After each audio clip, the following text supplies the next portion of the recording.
I want to share some thoughts on luck. I was having a conversation a little while ago with a consultant who told me that they just felt that they weren't very lucky.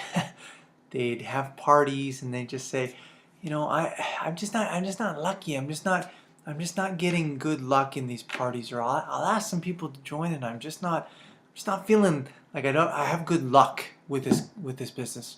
So my response is, well, how many parties have you done? And then I get an answer and I find out it's not very many. I'm kind of counted on one hand. And I say, well, how many people have you asked to join? And then I get an answer, well, I'm not quite sure. But then I say, is it like 1,000 or 2,000 or, okay, maybe 100? No, maybe 50? No, 10? Yeah, maybe 10.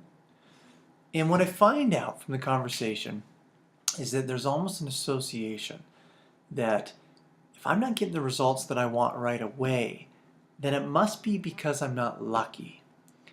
And this was what my advice was, is that we needed to maybe come at it a different way and look at the issue from a different angle. And I said, if we define luck by number of bad parties, then I can tell you that Megan and I are much more unlucky than you are, because we have had way more parties that have been bombed. Or if we're defining luck by the number of people who have turned down an invitation to get involved in the business, then we're way more unlucky than you, because there's way more people that we've asked and we've been turned down way more times. The reality is this: luck is an equal opportunity for all of us. There's a famous quote by the famous golfer Arnold Palmer, who said, the more preparation I do, it seems that the luckier I get.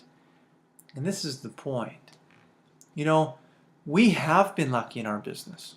There have been times where we've recruited people who've gone on to build big legs. We have had parties that have just been fantastic. We've had shows that have been fantastic. Luck has been on our side. But there's also been many times when we've recruited people and they've quit. There's been many times when we've tried to recruit and people have turned us down. There's been many times when we've done parties that nothing's hardly sold. There's been a bunch of times that we've done fairs and shows where we've lost money on it. And so we can't look at it and just say, well, we're not lucky, or we are lucky, or kind of judge our actions by whether or not luck was involved. We accept that there's luck involved in everyone's life.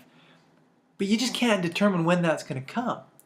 You can't pick and choose, and you can't say, well, I did 2 parties and they haven't gone right, and so I must not be lucky, or I asked a couple people and they're not interested, so I just must not be lucky. The reality is the more that you do, the luckier you're going to become. The more parties that you have, the better the chance that you have one that is an incredible party. The more people you ask to join, the better the chance there is that you recruit someone who goes on and develops a big downline. Luck is equal to all of us. But it seems that the people who tend to have the most of it behind the scenes are actually the ones that are doing the most, are actually the ones that are trying and getting out there often. So don't sit back and wait for luck. Take action. You take action, you will find luck. You take action consistently every single day, small, consistent, repetitive actions. You continue that every single day. You'll look back and you'll think, hey, I've had a ton of luck. But if you do a couple things, if you just do a couple parties and judge your entire experience based on those parties, yeah, you might come to the conclusion that you're not lucky. Or if you ask 5 people to join and they're not interested in joining, you might say, well, maybe I'm not lucky. Luck will come through the preparation. The more you prepare, the more you do, the luckier you will be.